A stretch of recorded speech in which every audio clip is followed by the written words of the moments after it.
Joe, welcome to the show. Thank you, Jonathan. Thank you for having me.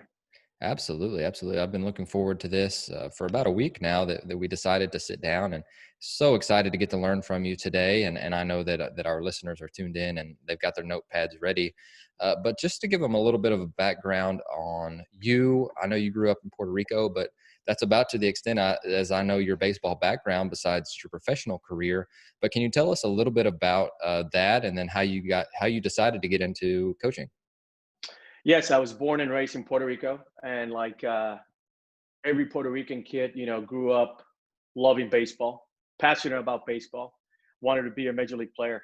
Um, so I played American Legion ball, played Little League, was able to travel and represent my country in the age of 16, which was great. The first time I put a Puerto Rico uniform on, and I wore it with pride, and it was great.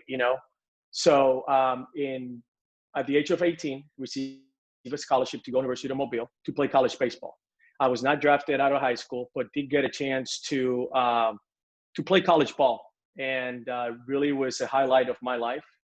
Really get to experience things and grow up since being at home.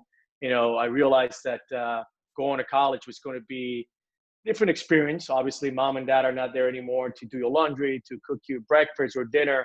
It's time for me to become a man and make good decisions for myself if I was going to accomplish my dream goals, which is play in the big league. So yeah, went to Mobile. I spent 3 years there and got drafted in the second round by the Oakland A's. So that was an unbelievable day. Watching the draft the other day, it took me back to that day when my phone rang that day at home, and I was selected in the second round by the A's, and the emotion and the feelings and the amount of love and happiness in our home. I was able to remember that day, and but I did that. I played 10 years in the minor leagues. And towards the back end of my career in AAA, I started kind of becoming a coach myself. There were some younger players that were playing in front of me, and I found myself mentoring some of those guys. I found myself helping them become better players, helping them with their defense, helping them with how to play the game the right way. The last 2 years, I remember talking with the farm directors and the GMs, and they pretty much said, Joe, you know what, we would like to sign you just to, play and be an insurance policy for our big league team. But also we have a couple of young players that we would like you to mentor, we would like you to help you. And, I realized that, I kind of like doing this. I like sharing my experiences with players. I did not mind taking a back seat and being a teacher for other players. Also, it gave me an opportunity to watch other coaches coach and teach the game. So I really enjoyed those last 2 years of AAA. So in 2006, I reached out to my good friend Edwin Rodriguez, who is the manager for AAA for the for the Padres now. He was the first Puerto Rican manager with the Marlins. So I reached out to him. He was a manager with the Marlins at the time. I think he was in AA or A-ball of AA.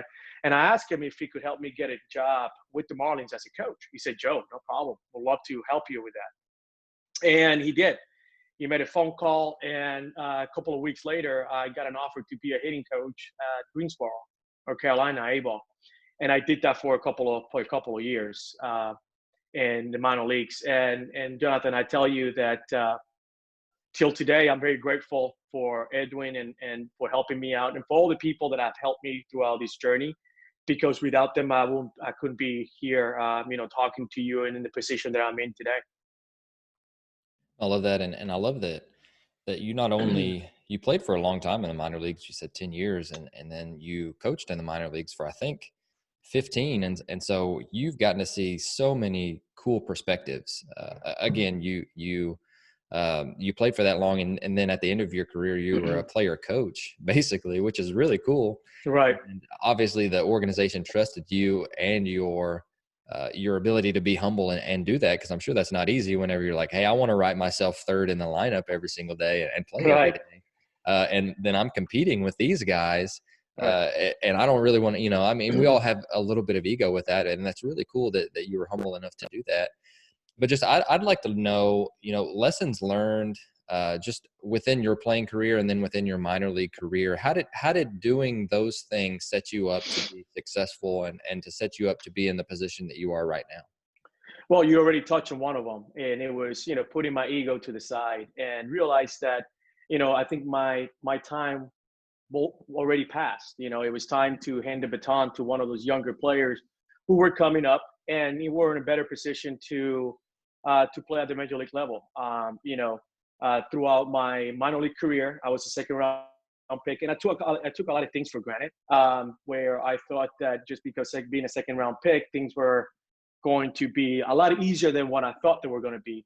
And mistakes were made throughout my minor league career. So I learned from those mistakes, and I make sure that I pass those, share those stories and those mistakes I made with others, so they did not end up making the same mistakes that I made as a minor league player.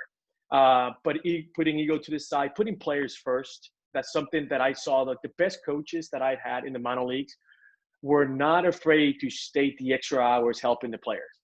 I remember like someone like Kevin Long. We were in Omaha. He was my AAA hitting coach, and after the games, he stayed in the cage to 11:30 midnight, just working with the guys. I'm saying he wanted to make sure that his players got every single opportunity to succeed at the major league level, and I respected that from Kevin Long. Just to name one of them that had an impact in my career early on. Sure. So that's something that caught my eye right away, and I wanted to be like that. I said, you know what? I did not play in the big leagues as a player, but there's another path. There's a different path to get to the big leagues, maybe as a coach, which I'm very passionate about. And so I chose to take that route. And man, through hard work, a lot of people have really helped me to make sure that I keep myself sane, keep myself focused in my job, making they remind me, Joe, this is about the players, it's not about you. So I've done that, and it has worked out really well for me. Mm-hmm. No, that's really, really good and great advice. And honestly, I had two friends of yours on the last couple of weeks, and so one of the questions that I ask is, big league guys, is what's the difference between working with like big league guys who are there, who are established, who are some of the best people in the world, and then maybe working with guys on the minor league side or then the amateur side, and almost every one of them has said the big league guys can sniff you out pretty quickly. Like Oh yes, they can. they can see if you have ego and who you're truly in it for. Have you had that experience as well? Absolutely. I've always said that a major league player can smell bull Mm, from a mile away. They can. They want to know if you're genuine. They want to know, uh, they want to see humility. I mhm, think even major league players, I think they like empathy. Can you relate to what some of these players are going through? mhm, What some of the things our nation is going through? They want to see that human side of it. And the most important thing at the major league level is earning that trust, and it's not very easy to do. It takes mhm. time, but if you are able to be patient and wait for your turn and your timing is right, you'll be able to earn their trust, because trust is earned. They're not just going to give it to you. Mhm. The best coaches I've seen, the best leaders I've seen, the best managers I've seen are the ones that like speak last. They do all the listening. They are not afraid of sitting down and having everyone speak, and everyone having a seat on the table and express their ideas. And the good ones that allow you to do that are the ones that earn trust, and people are not afraid to follow them. Well, that's really, really good advice. And is that because for me, whenever I was growing up, I grew up in a small town, very older thought process. So it was like, yes, sir, no, sir. The coach, there's a fine line between them and you, and they are the authority figure, and we do almost everything that they say. And then, fast forward like 6 years after I got done playing, and it had started to shift a little bit. Is that something that you felt as well? Like when you were growing up, I'm sure that was a similar situation. But did you have to make that shift yourself from being a player to being a coach? Did you take that authority role, or did you continue to just be a mentor and an advocate for those guys too? You know what? That adjustability from player to coach, it takes some time, Jonathan. I remember I used to my first year, in Greensboro, always using the term as, when I used to play, I used to do it this way, and I figure out right away the players don't want to hear that. Your playing careers are over. You use those experiences when you were a player to teach, but players really want to know, how can you help me be the best, bring the best out of me? So I learned that right away.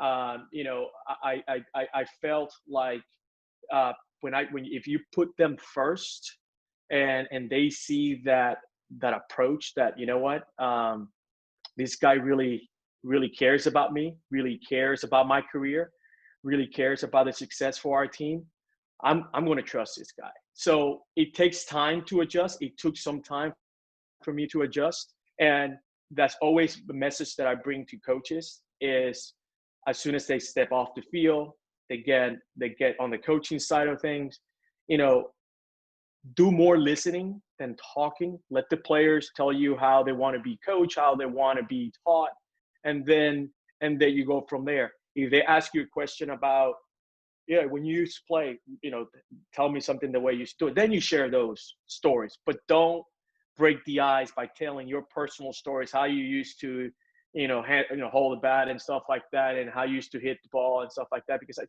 I learned quickly that a lot of players don't really want to hear that. No, I love that. And so something else that I was doing some research about you. You hit like 450 in college. That's insane. Yeah, I was a really good college player. No, I love that. I Yeah, was like, is that right? Like you see 350, you're like, dang, that dude can hit. You have 450 in college. It's crazy. yeah, I So I would was, definitely listen if you were telling me how to grip a bat if I was in college for sure. no, but you know what?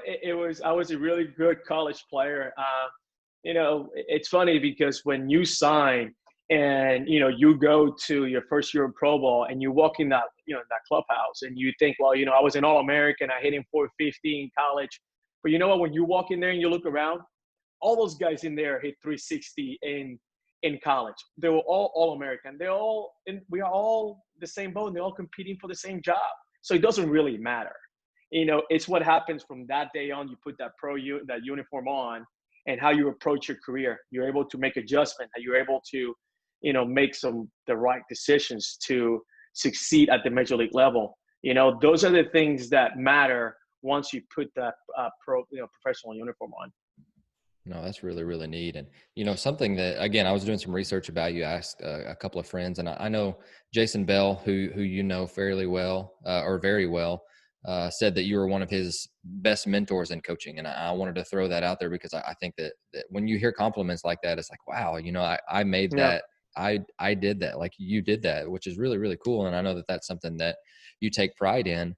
But I also kept hearing the word connector come up. Mm-hmm. Like all of the articles that were written about you, it seems like you're a connector, and you have such a unique perspective because again, you grew up in Puerto Rico, and so you have that instant brotherhood with the Latin community, Mm-hmm. which is really cool. Yes. You speak great English, and you played college baseball in the United States, so it's really cool to be able to see that and to see how you can connect both of those sides, because again, it's not like de facto segregation where it's like, oh, we don't like those guys, but sometimes there Right. is a language barrier, right? Sure. And so how do you go about connecting just everyone in the clubhouse together? Because you've been a part of some very successful teams, but you are a big part of that, right? And Mm-hmm. so again, you have to have cohesion within teams to be very successful. So how do you go about really trying to figure out how to make sure everybody in the clubhouse is connected? We're all on the same page.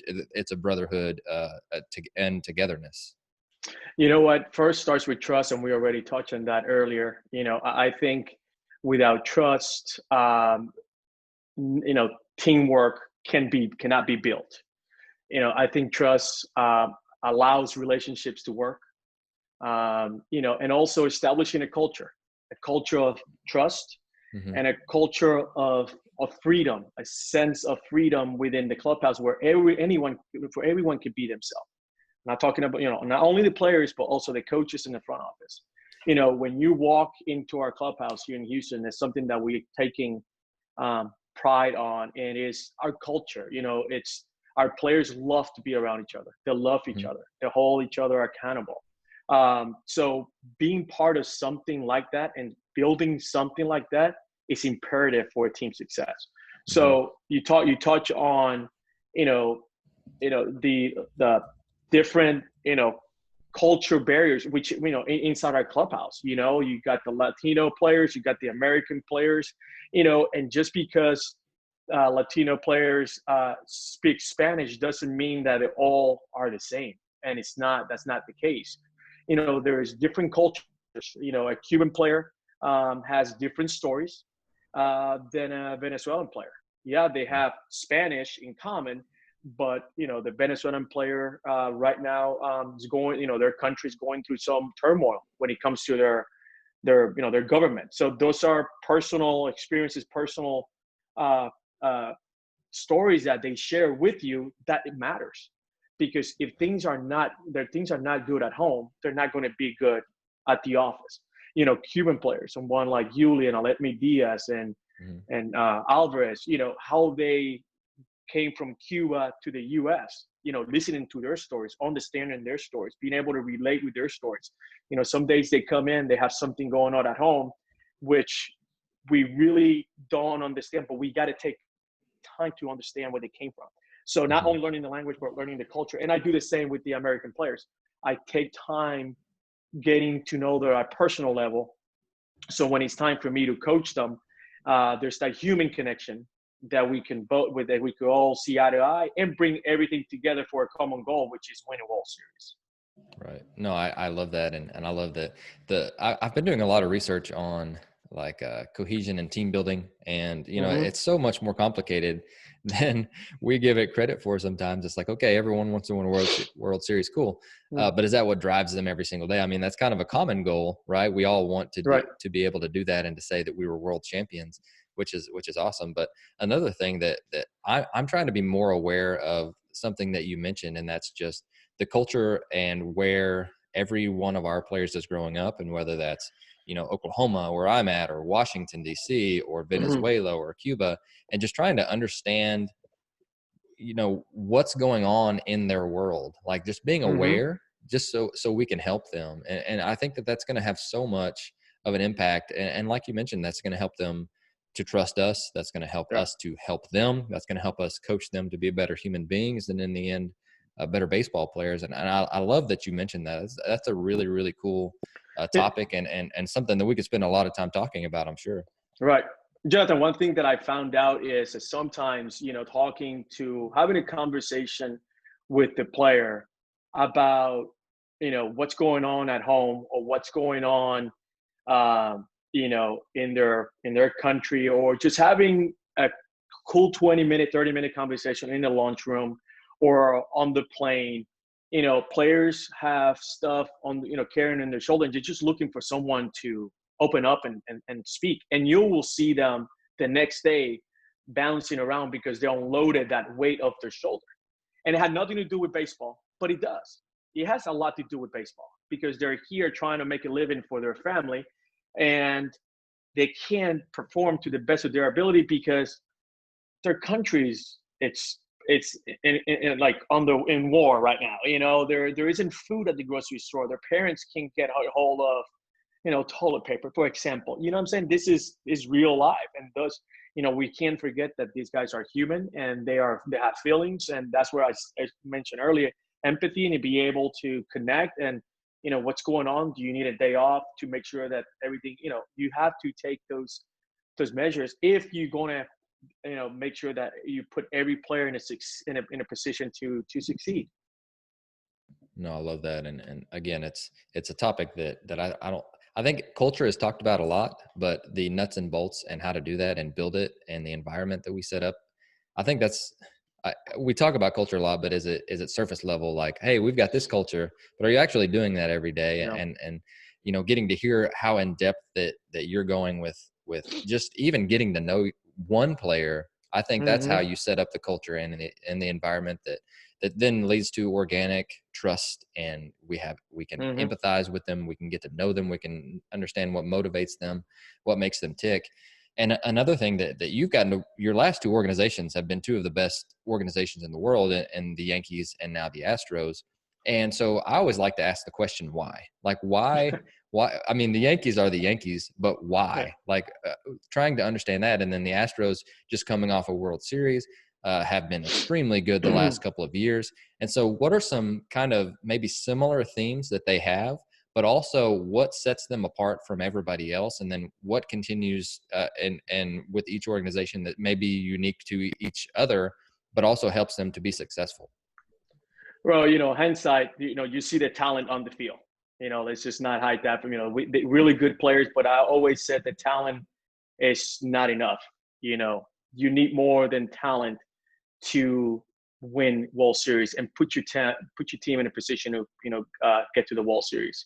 But there's three things that I saw in New York, and I saw that, and I see here in Houston. And number one always starts with, like, both organizations, they embrace technology, the new ways of how to evaluate players, how to draft players, how to use data to help your players become better players. That's one thing they adapted to the new changes in the game, and they do it quickly.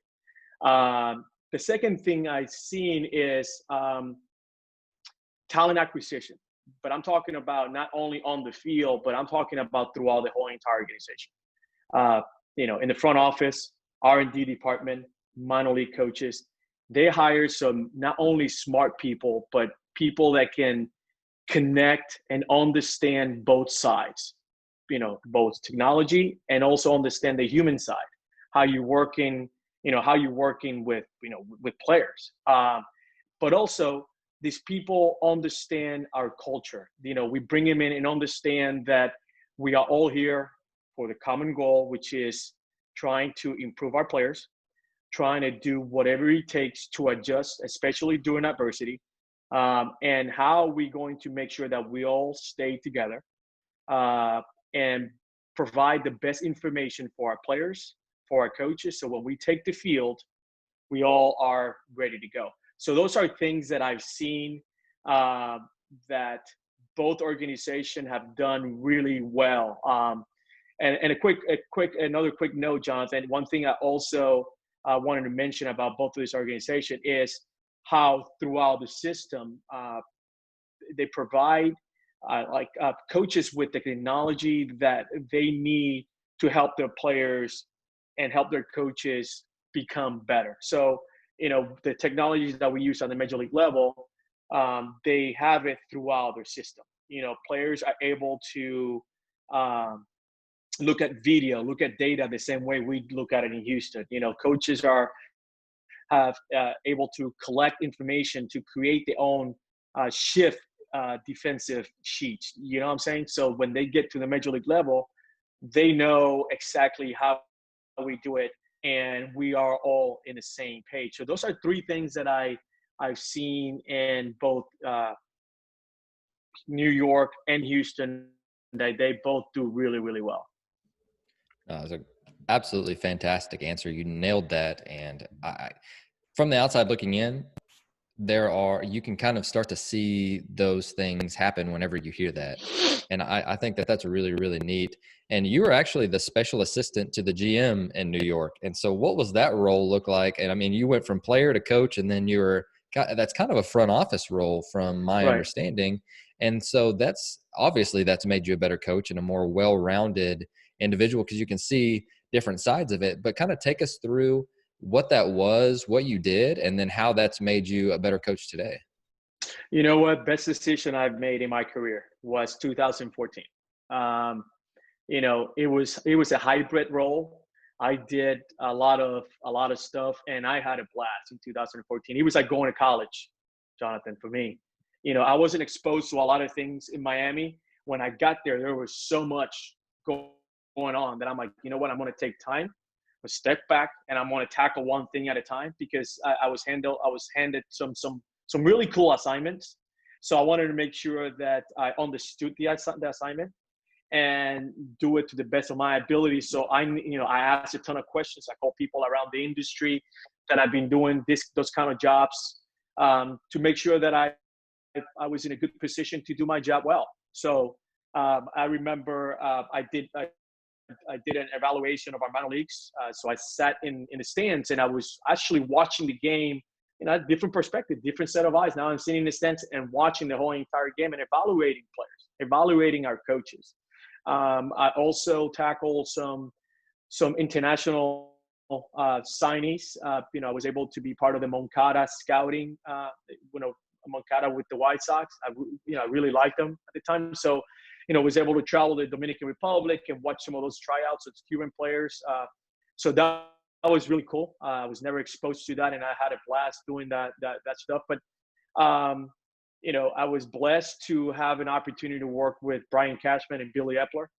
They was my, really great bosses. And, we talked about earlier about freedom to be ourselves. Those guys are, a perfect example of setting up a culture at a front office. They do a really good job and they allow you to be yourself. And, being in the war room in New York can be a very intimidating place when you're trying to express your opinion, but they made it comfortable because there was a culture of togetherness, of unity, of, there's no right or wrong answer.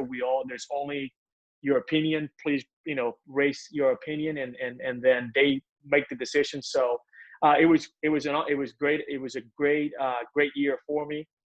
I was able to also in-depth study on and research of shifting, since that was something that I've always been very passionate about, infield defense. So I was able to tackle some of that. Watching different games at the major league level, but also in the minor league, and how the space, putting the spacing, putting the players in the best position to seal the holes on the diamond, and putting the best players in certain area of the field. Being creative with that. So I was able to do some research of that as well. But my best assignment that year, I had a list of 5 players, 5 shortstop, and it was grading them, ranking them on who was going to be the next successor for Derek Jeter at shortstop. So I have 5 names. Joe, you have as much time as you need. Go scout these guys, and we want to see a full report. Now that was awesome. I traveled around the country, AAA players, major league players, and I did a very thorough research, scouting report of those players, and present them to Billy Epler and Brian Cashman. So I thought that was great. I really had a good time, and then I found myself next year at the major league level with one of the shortstop that I ranked up there on top of my list, which was Didi Gregorius. Now I'm on the field with him, trying to coach him. So great experience, best decision in my career. No, I love that. And again, it's so cool to get to see how the organization works from different viewpoints, because I think it gives you a better understanding of what is actually going on.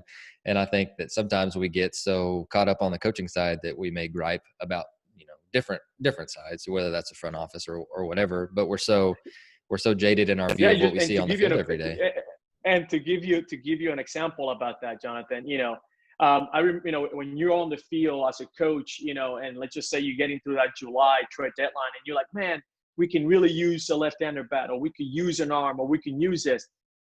When I was with the Marlins in the big leagues, I was that coach. I was that coach knocking on the GM's office. Hey, Joe, what do you think? We need a bat. We need this. But there's more than just going and asking for a bat. There's a process that goes into that. So being in the office in 14, he said, Joe, if you want to acquire this bat, it's going to take us trading X, Y, and Z. Now that's going to set us back 2 or 3 years. Is it worth taking that risk for that bat? or a lesser player that might fit that role. And then we could keep these 2 or 3 prospects. So open my eyes up to, man, okay, I see what you say.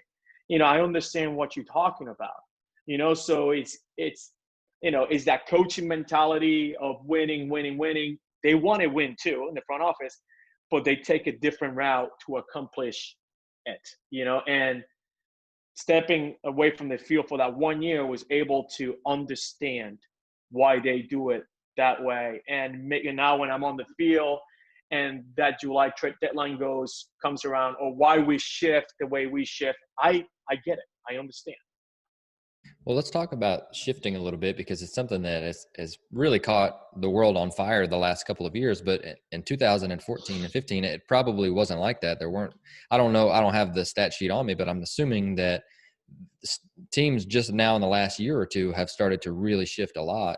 And so tell us what that was like, trying to really sell that, because again, baseball is such a traditional game. It's like, no, the second baseman plays to the right of second base all the time, right? And so it's like, well, maybe it shouldn't. So how did you go about selling maybe the front office, but also especially the coaches and then the players on who are going to be playing those positions on where they should be setting up? And then obviously I've got some other stuff within that with the teaching aspect of it. But I think the first thing that we need to accomplish is selling the players on why it's important. And can you go into that a little bit? Yes, and when it comes to the selling part, it's a combination of trust and communication. You can't sell your product unless people trust that your product is going to work, and the communication needs to be clear. And when I talk about clear, it's like crystal clear. You know what I'm saying? You got to show them the research. And I had a veteran group of players and a veteran group of coaches. And I'm talking about Hall of Famers, Hall of Fame manager. There were some really smart people, capable people have been very successful. So how do you bring this to them and show them that it works? So it didn't happen overnight, Jonathan. I'll be honest with you. It took time. It took a lot of research.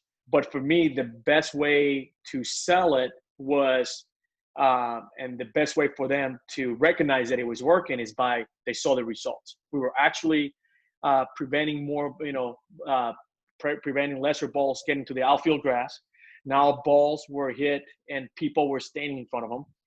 Now, you saw players making more plays because they were in better position to make plays. And that's what people forget about shifting is now you're sealing certain areas of the field, and now you find yourself more players actually around the baseball.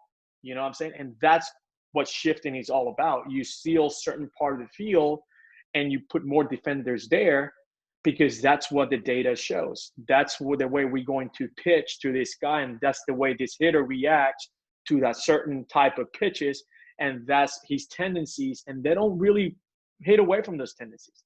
They hit right at those tendencies, and I want to make sure I have 3 or 4 guys around the baseball. Now, you have to, when you sell this, you have to convince coaches and players that you can let the emotion or the result, that one ball that got through, take the bets out of you and walk away from the plan, walk away from the game plan, walk away from the strategy. You can't do that, because one thing that I learned quickly in New York was that every game mattered.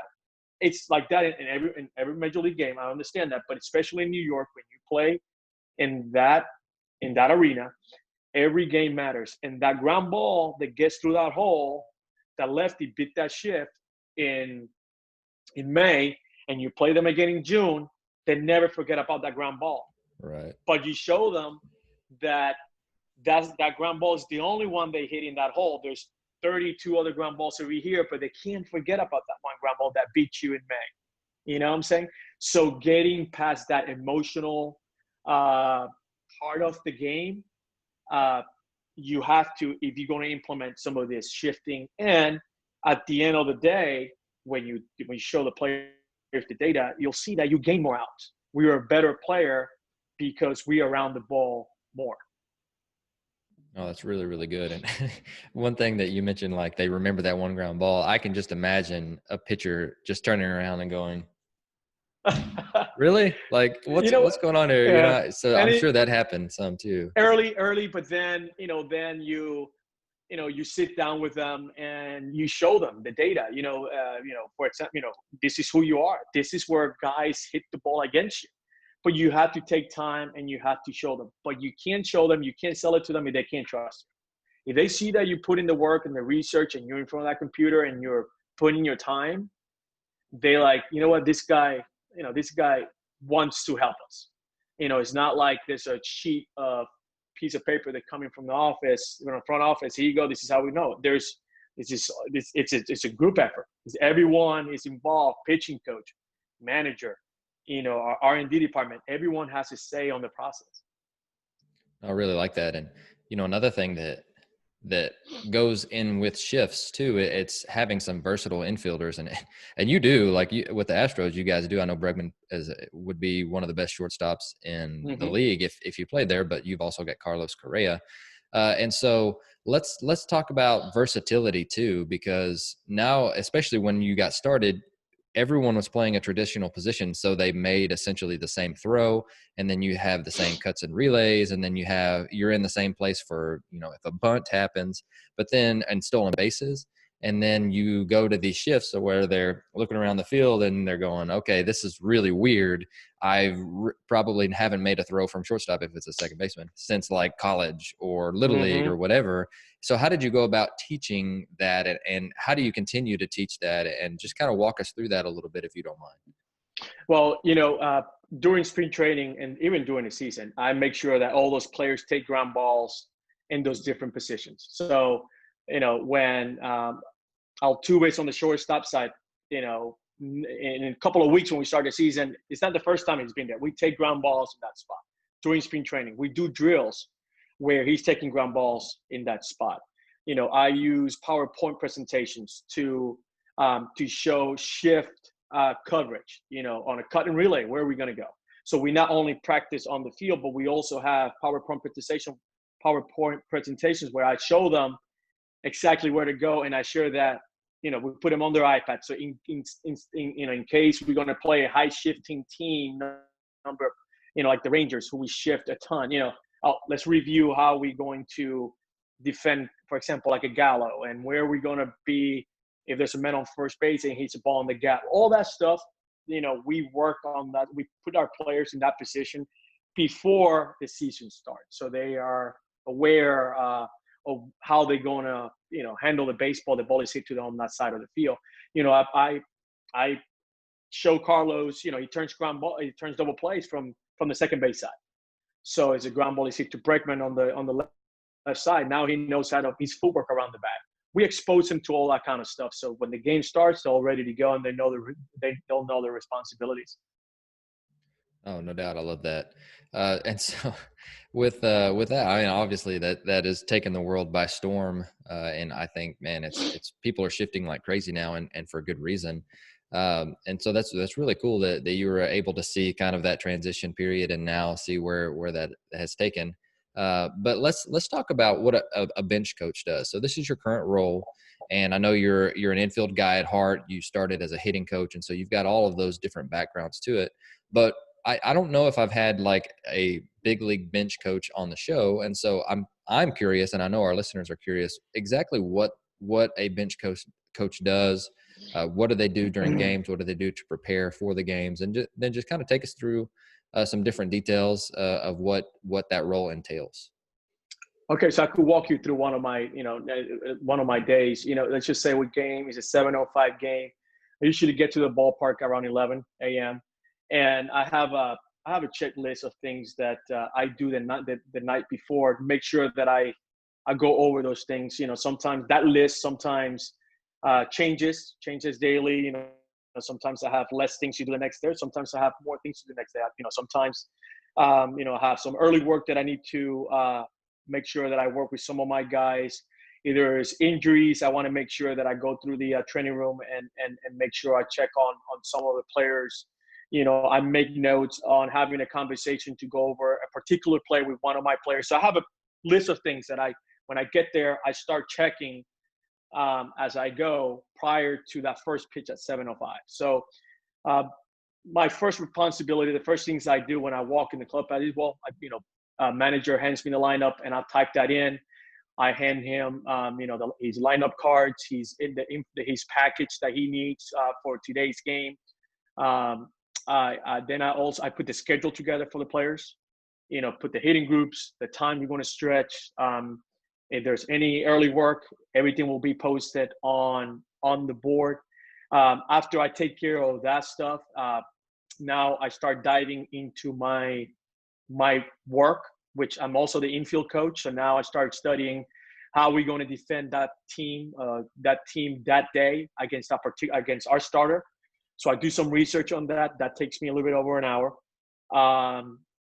So by the time I finish doing that work, it's already like around 1:30 now. Players start showing up. Now I like to go and start walking around and start, feeling the temperature in the room, see what the fellows are talking about, see if there's any fire that needs to be put out, because I think one of my main responsibility is trying to put fires before it gets to the manager's office.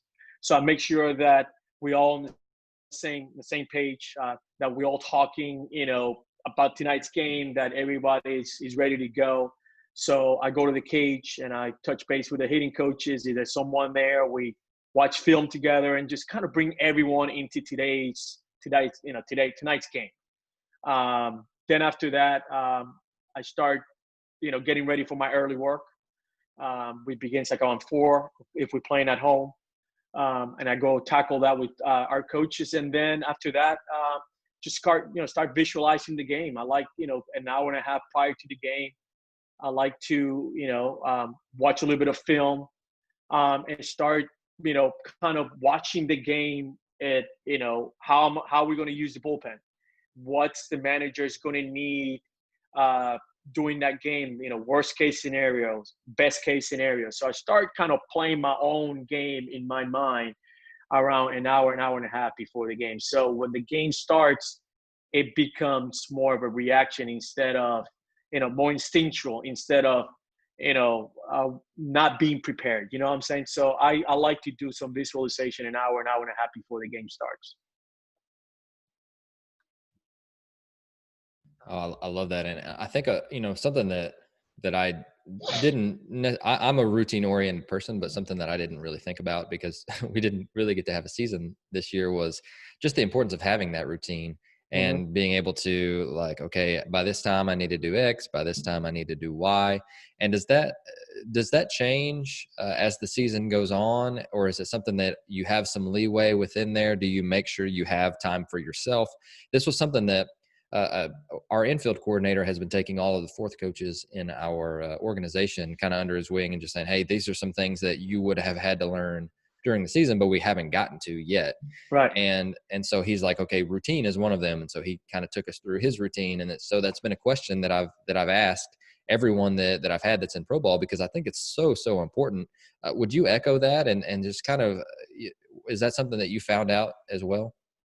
I do, Jonathan. And you will, when you start coaching, you'll figure out what works for you best. I've seen a lot of great coaches and their routines and things that I like, things that I don't like. So, and you make it your own.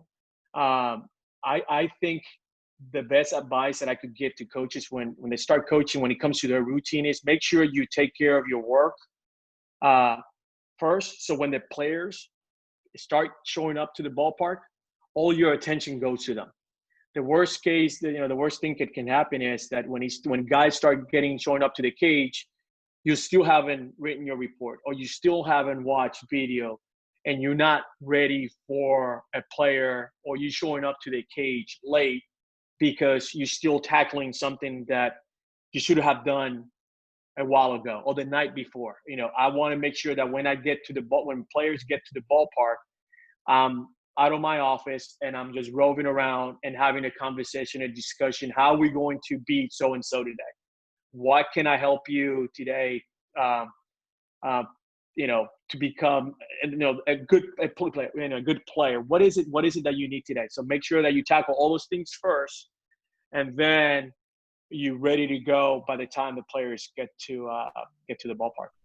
No, that's super, super good. And again, you hit the nail on the head with that. And I love that. I love getting to hear that because again, if we talk about we're putting our players first, then we need to make sure that we schedule around that. It's like for me right now, it's family time. It's like, okay, I've got X amount of Zoom meetings this week, and I've got the opportunity to interview you and some other things. And it's like, okay, now I need to make sure that I put family time on the schedule because sometimes and it just gets it gets pushed to the back burner if we get busy. And I'm sure it's the same thing Right. with your players because it's like for me being a detail oriented person, if I don't have it on the schedule, like I've started to put meditation on my schedule every day because then if Mm-hmm. I don't, it just gets pushed back. Like, and so Sure.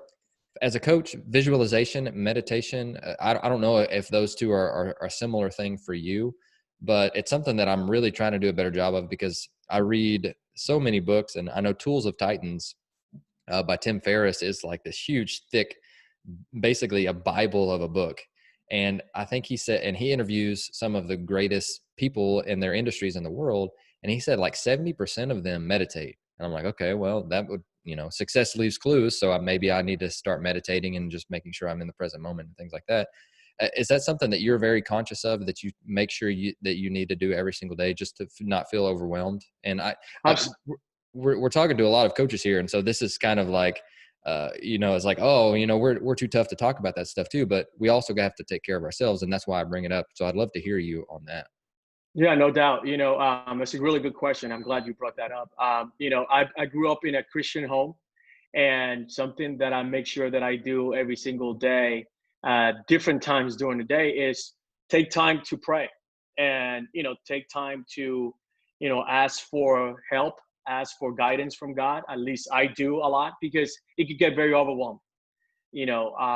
So throughout my day, I make sure that I take time. I go into a room or and grab the Bible, grab a book, or something that reminds me that Joe, this is what has gotten you here. Don't forget about those things. Make sure you take time to take a step back and breathe and remind yourself how blessed we are to be in a position that we are in.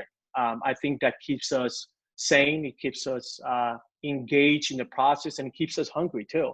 So taking time to pray and thank God for the great opportunities that we have. At least, I get an opportunity to watch the best players in the world every single day, and that's a blessing. I have a wife. I have two healthy little girls that I get to share my experiences, and we have to make sure that we take time to do those things to be able to do our jobs, because it gets tough. And in the major league season, we're playing 162 games, and you're trying to be the best you can be every single day. It could get very overwhelming, but don't forget about what got you there, your core values, and your faith. Oh, it's so, so good. And again, it's when I Christian guy and again, praying is one of those things is like, if I don't have a specific time to do it, then I get busy. And I know that that's a really bad excuse, but I also know that that's just something that happens for me. And so just being conscious of that and going, okay, I don't have to go 1,000 miles an hour all day because then I'm going to get Right. to like 6 o'clock and just be completely dead for my son, and I know he wants to go outside and go play. And I never want to miss an opportunity where he's almost 2 and sometimes he goes, hit, like, you want to hit? I'm like, well, I can't not say yes to that. Right. So, and it's, and for you with such a long season, how big of a part is being able to take care of yourself? I know we want to put our players first too, but if we're not at our best, our players aren't going to be at our best. And so is that a huge thing to do with such a marathon of a season? Yeah, you have to, Jonathan. You have to, take time to not only meditate, but also to, work out, make sure you eat right. One thing is, if you're telling your players to stay in shape and do all the things that are important, they want to see you're doing it too. You know what I'm saying? Don't preach to the choir if you're not going to be doing it yourself. You know what I'm saying?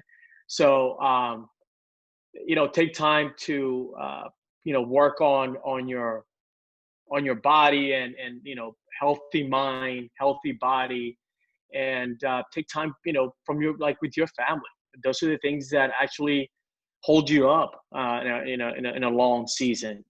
I'm blessed to, have my family, travel with me at times, and it's go and visit, do some sightseeing in the mornings, and to share that moment with them. But it's imperative that you take time for yourself, man.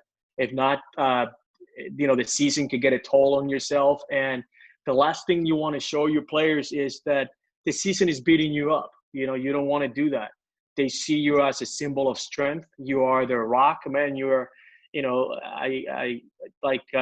I see hitting coaches, how much time they spend with those hitters. They see you getting beat up by a slump or a 6-game losing streak. You can't bring that to the ballpark. I'm saying, as a coach, you got to be able to turn the page and help them get through it. And you do that by positive, talking, positive thinking. Looking at even during the negative, there's positive stuff that happens during bad moments. Focus on those things. But again, make sure that you take care of yourself, and you make sure you understand the importance of it, because it's a long season and it's a grind, and the players need you to be in best in a position to help them succeed. No, really, really good and great advice, and something that I think all of us have experienced at some point of almost not that burnout feeling, but just like, like we need to make sure we take some time for ourselves. And I know that we're so pulled in so many different directions, and you would know that even better than I would. But definitely great advice. And another thing that we talked about culture a little bit, and another really cool experience that we get to have is we have so many different players from different backgrounds, right? And different experiences, but also that speak different languages. And so something for me, I'm not bilingual. I'm really trying to learn Spanish. It's not an easy thing to do. And well, you would know, I'm sure you had that experience with English. But what's your best advice for guys like me who are trying to learn, or even, Latin guys who are trying to learn English? What's your best advice on communication to one side or the other? Or even, we have players from Asia trying to learn some different phrases in their language. But, one thing for me that I thought about too was there was that video that came out with Bregman. I think it was last offseason, where he's like just yelling random Spanish phrases. And Carlos Correa is like, yeah, he does not speak very good Spanish, but he's not afraid to try. And he said that got him so much buy-in with him, because he was really trying to learn it. And I was like, man, that's such a really, that's such an enlightening statement to hear, because I think sometimes we are afraid to look like an idiot. And I know that I am at times. But is that your best advice, to just basically go Alex Bregman and just try to give your best broken Spanish? Absolutely. Now go nuts, but actually try to do the best you can to learn the language. And players appreciate when they see you're trying to learn the language, and they will actually help you learn the language if you're trying. Reading. A lot of the guys turn on the soap operas on TV. Telemundo, and they're watching Latin TV in the clubhouse, because they enjoy what they see on TV, and they also kind of get to learn it. And so I encourage coaches to try to learn the language, and don't be afraid of speaking up. And players are not going to make fun of you, man. They're going to help you. They see you trying, they're going to help you. Also, one thing that I always tell some of the younger coaches is, if you're looking for a place to bring your wife and your girlfriend to vacation, man, go to the Dominican Republic. Go to Puerto Rico for a couple of days and see culture, but you also speak in Spanish when you order stuff. And that's another way to learn language and culture. If you get a chance to do some traveling and be able to see the country that some of your players come from. Oh, great advice. And so it's something that, again, it comes up in a lot of different conversations, because at the end of the day, we as coaches, we want to be able to connect with our players, and we call it language barrier, because it is one, but it's also an opportunity for us for them to see us fail massively at trying to speak a different language. And I think that almost helps with that trust and that empathy. Doubt. And they're like, man, he's trying, I'm trying, we can do this together. I really like that. No doubt. And no, and let me just one more thing. It's Sure, like, of course. if you, I always encourage players, if there is, like a phrase, like challenge the players to teach you one thing, when you're in the cages with them, or, one Hmm. phrase or something, something that you could build on. So by the end of the week, by the end of the month, you're completing sentences, or, you're completing a kind of whole conversation with them in the cage. It's, players want to help too, So if you always find, hey, help me how to say this, and then the next day, hey, help me how to say this. Now all of a sudden you're putting sentences together, and you find yourself having conversation with Spanish speaking players, or players from, from Asia, or Hmm. or French, whatever the case might be. Sure. Sure, really, really cool. But another thing that I was curious about is in dugout conversations for you. I've had some. I haven't had a big league manager on. Maybe you can help me with that at some point in time. But for a bench coach, what does an in-game and dugout conversation consist of? What is kind of the theme behind most of yours? Are you with hitting coaches? It's almost like game planning and then talking their players off of a ledge, right? Sure, Because sure, they're like, oh sure. man, we're getting freaking four seam 98 Garrett Cole four seamers at our belly button, right? What are we going to do with that? And you've Right. gotten the pleasure to see that the last couple of years Yeah, on the yeah. better side. But what does an in-game conversation look like for you? And then just kind of walk us through what your role is during a game. Well, first of all, it starts with, my in-game, like my pre-game preparation. I think if you do a good job of preparing for the game, you're able to slow the game down, just like a player. You know what I'm saying? Don't wait till the game start to be going through your notes on how, what's this, what's this guy against lefties, or how good is this matchup against this guy. No, that is just, it's too late. Now you find yourself scrambling. That's me as a bench coach. I like to do all my homework prior to the game. And then, like I told you earlier, I visualize base case scenario, worst case scenario. I already can envision matchups if they're ahead. If we are ahead, who they're going to use, who are we going to use against this pitcher in that particular spot. All those scenarios, I already play them prior to the game. So now when the game starts, I'm in a position to make suggestions to the manager. I like to speak the game. I like to talk the game. I go at the end of the dugout and I'm asking the hitting coach questions. I'm asking some of the players questions to make sure that they're watching the game. I like to give them, in the fifth inning, I could already see an eighth inning at bat for that particular hitter. Hey, it's a tie game. I could see you facing so-and-so in the eighth. Make sure that you're ready for it. So you always find myself pacing the dugout. I will go in and Mhm. ask, the pitching coach, what do you think about so-and-so in this situation if he comes up in the seventh or the eighth? Who you like? And then, okay, that's who you like, because I'm always find myself as the guy in the middle. Manager goes to the pitching coach, and then I get I kind of get the swing vote in a way. So I want to make sure that I give the manager a well thought response, so he can make a well thought decision when it's time to decide, who to bring in and who we're gonna use. Really, really good. Now, do you guys do a post game recap, or do you guys wait until like the next day, or do you give recaps in general? I mean, how does that work of like breaking down the previous game, and how do you guys do it? We don't. I usually like to use the next day. I usually like to let the guys go home and sleep on some stuff. And there's something that needs to be brought up, I'll do it the next day. Either something that happened that needs to be addressed the night, that same night, I'll do it. But timing is very important. If you use your timing bullet the wrong way, man, you might lose that player for a very long time. So, again, goes back to trust and getting to know your players.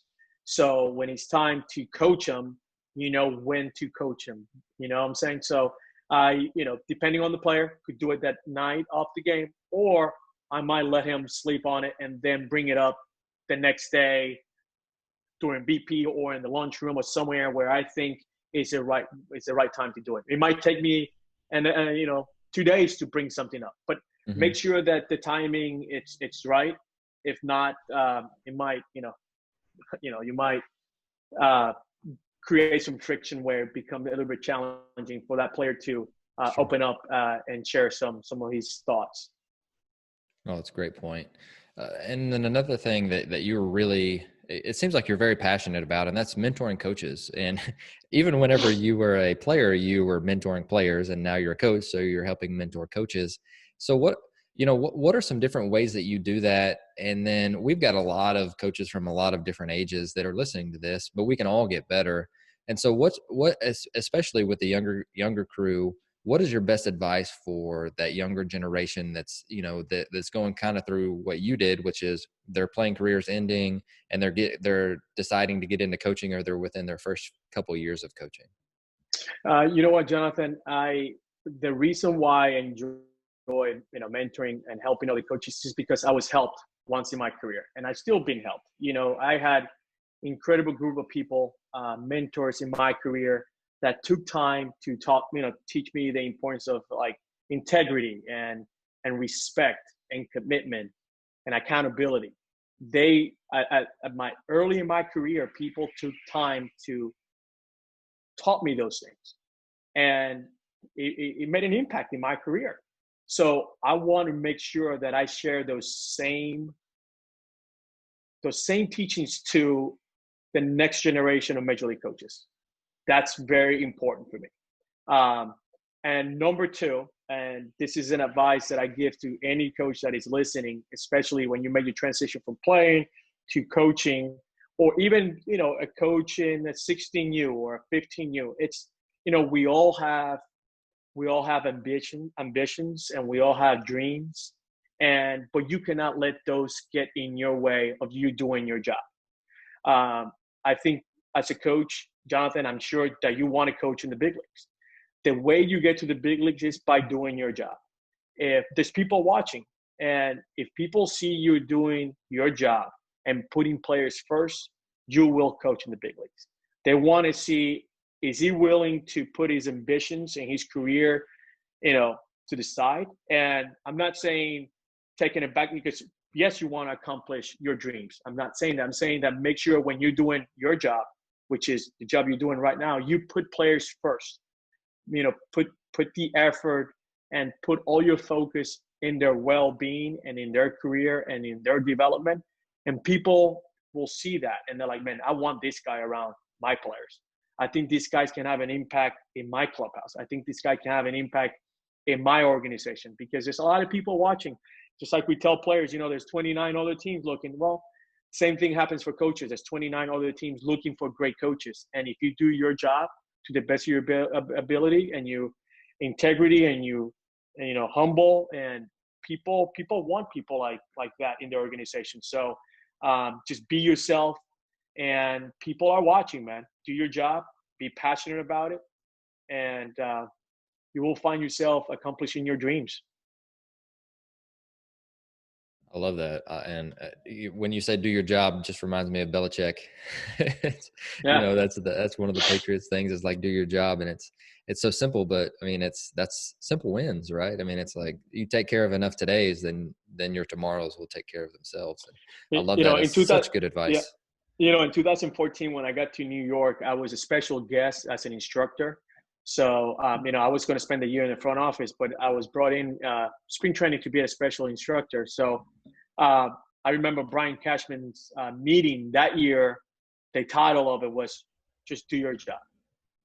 Just stay in your lane, take care of your responsibilities, and we're going to be fine. When you get outside of your circle and you try to do somebody else's job, you take your focus away from your job. Now your job is suffering. Now you're not doing your job.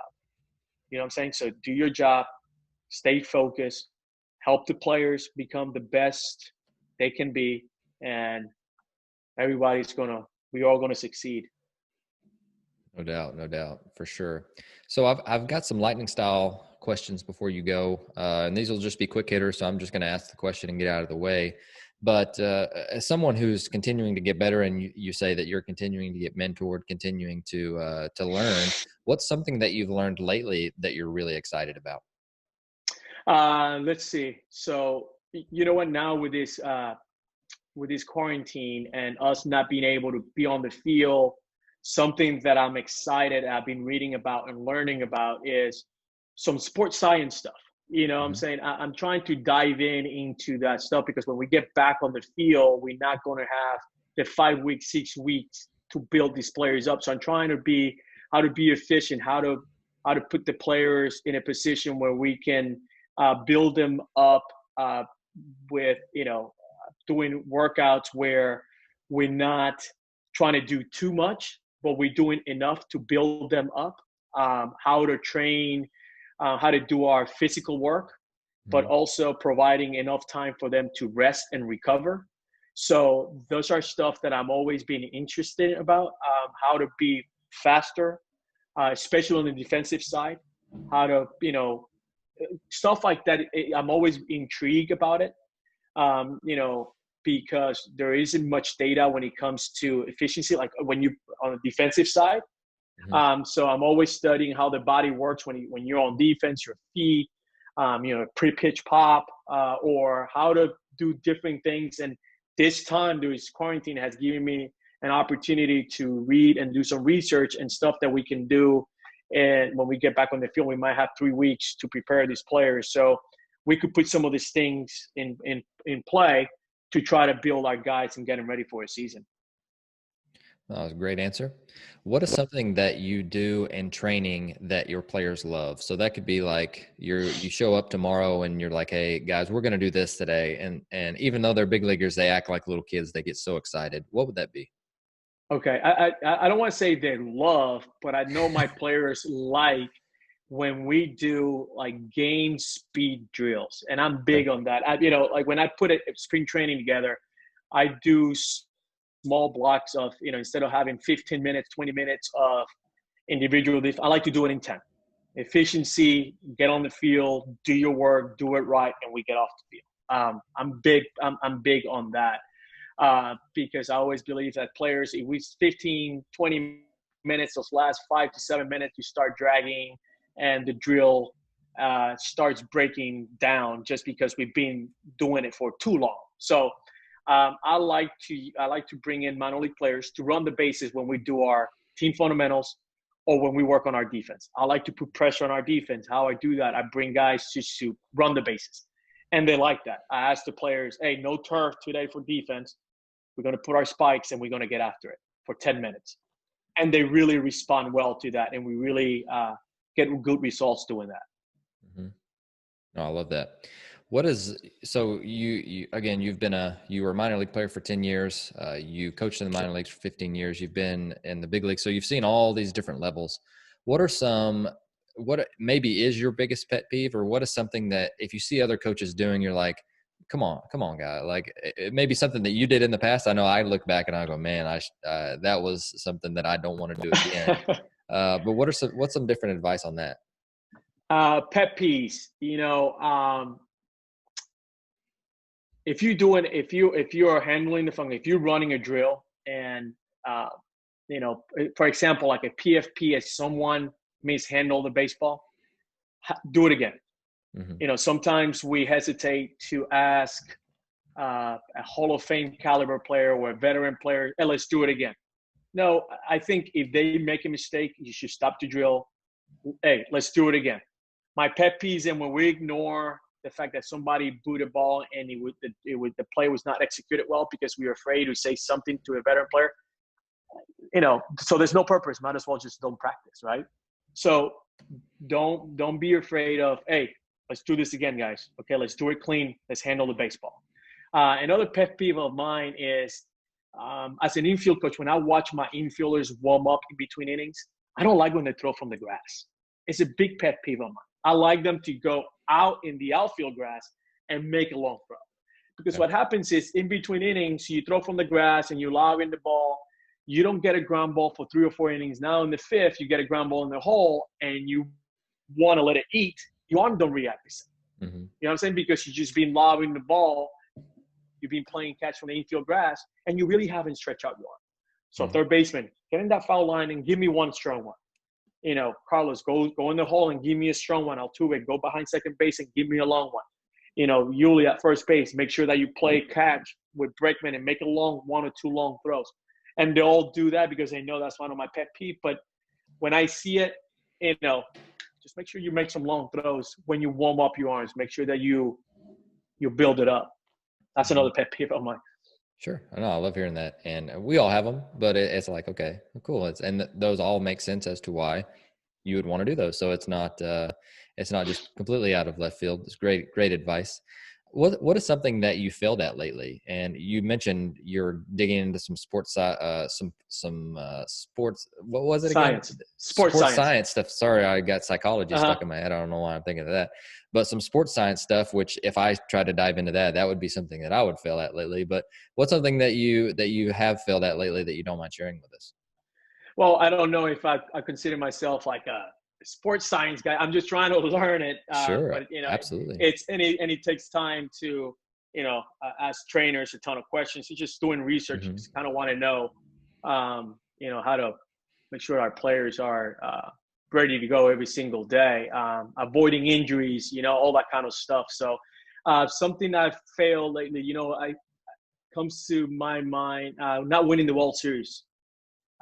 It took me a while to get over that.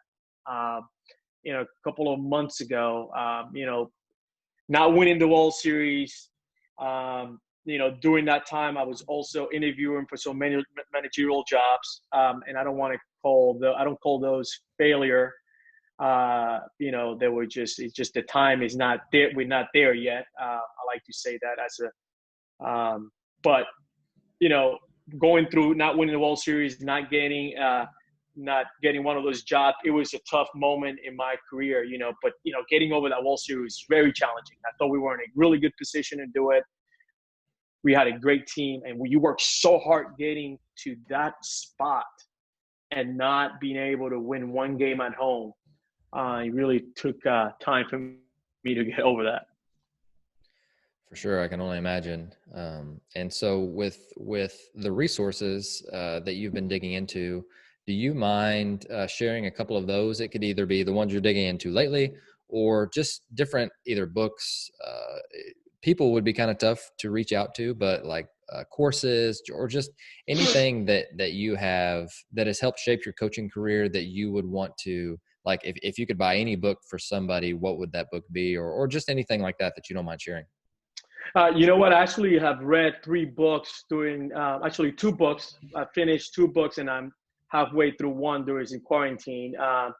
And I actually have them right here somewhere. So I read Stream Ownership, which it's a very popular book right now. Everyone is reading. I couldn't put that book down. That I took care of that one pretty quickly.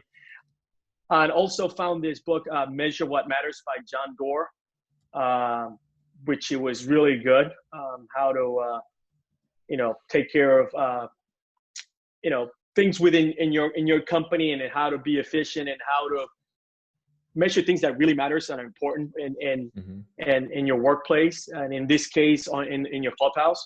And I'm reading right now We're All in This Together by Mike Robbins, Oh, how good is which that is a book? really, yeah, it's really good. We actually the Astros just send it to us, to all the coaches, and I'm halfway through it. So those are kind of the three books that I've worked on during this quarantine, and I like to read a lot of articles. Mm-hmm. If I'm always asking our trainers, and that if they see something, they read something, to email it to me so I can read and research, and I make questions. If I have questions for them, I text them, and That's but great. stuff like that. I'm always trying to you know learn. I Mm-hmm. think the best investment you can do is investing in yourself. You know, always trying to be better. So reading and asking questions, and don't be afraid to reach out to people that you think might have a different answer than you do, because you want to get someone who have a different perspective and you want to be challenged, want people to challenge your opinion. So don't be afraid to ask for someone to have a different perspective in things, and have a respectful conversation and debate about certain topics and subjects. Right, right. No, it's super good. And again, the Mike Robbins book has been a sneaky, really good one. I heard him on Yeah. John Gordon's podcast, and like we're talking a lot about culture in our podcast today, but he kind of outlines a lot of things that we talked about and then just structures them. And another cool thing about him too is he played minor league baseball, Yeah, he did. which very, it really, there's a lot of sports references, even though he's a business leader now, which is really Right. cool. So thank you for throwing that in there. Cause that's been one that I've read. I've been like, not enough people are talking about this one, but it's really, really good. I guess maybe You because it know, only came out a month or two ago. right. And the chapter that really, the topic that has really caught my attention is when he talks about psychological safety, Oh man. Yes. which is very important when you have, you build this culture and you want, people inside your circle and, the clubhouse, your culture that you're building. You want people to feel comfortable to speak up and Mm-hmm. not be afraid of being embarrassed or being made fun of. And, you want that sense of freedom in your clubhouse that we spoke about earlier Mm-hmm. in our conversation. But it's very true. I've seen coaches that can be intimidating, use power to, gain edge over certain topic or in a conversation. And I just think that when you have someone who is not afraid to listen and be challenged, are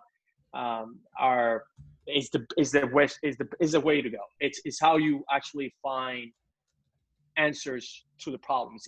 Is when everyone has a seat on the table and everyone feels comfortable and free to speak their mind. For sure, for sure. Well, I know that that we took up a lot of time. I could sit here and literally talk with you all day, every day.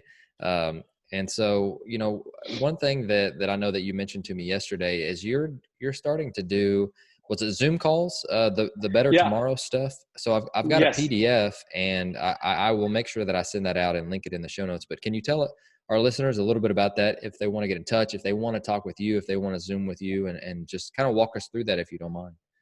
Sure. So, Jonathan, during this quarantine, during this time, I some coaches around the country and some players asked me if I was willing to like Zoom lessons. So I'm like, you know what? I'm a coach. I love to teach. I have time during the day, so I found myself, doing baseball clinics in my garage and showing fielding fundamentals. Mm-hmm. I find myself, getting 15, 20 coaches that I know, that I've done like public speaking to their baseball clinics, doing the baseball clinics on the baseball schools. And I find myself, 10 to 15 of them, and using PowerPoint presentations and video just to talk about the game, fundamentals, strategy. And it's something I've been doing for the last 2.5 months. And it's been great. I really love the feedback I've gotten from it. And, I think it gives me an opportunity to give back of, knowledge that I've gained through my experiences, and also mentoring people that are looking for a way to get better. Mm-hmm. That's something that I'm very passionate about. And so something I'm doing. So if there's someone who's interested out there, feel free to reach out, and we could work something out. Absolutely. Sure. And how would they reach out to you? What would your email be to try and get in touch with you about that? So on the PDF, I think I put my information is there. It's Joe Espada 4 at gmail.com. And there's also my Josue Espada, which is my Instagram account name. Perfect. And I'll So make they sure I could link send that. they could send me a message there, and we could make something happen. Perfect. I will link that in the show notes. Make sure that if you guys are interested in that, I highly, highly recommend it. But for our listeners, I'm just going to open up the mic for you, and I'm going to mute myself. Is there anything else that you'd like to tell our listeners before you go? No, I want to, again, Jonathan, thank you for having me in your show. And I think what you're doing is great. I've listened to some of the interviews that you have conducted, and you have brought some really good people in your show, people that I know personally. And I think this is really good for the baseball community and for the people who are trying to, trying to gain ideas and trying to, how can we help our next generation of baseball player, next generation of kids that are looking for a way to a better life. And I think that's what baseball did for me personally growing up in Puerto Rico. So I think this is fantastic, and I encourage you to continue to do this. You have a fan here, so I'm anything I can do to help you and promote the game of baseball and how I can change and help you, help me, help our youth.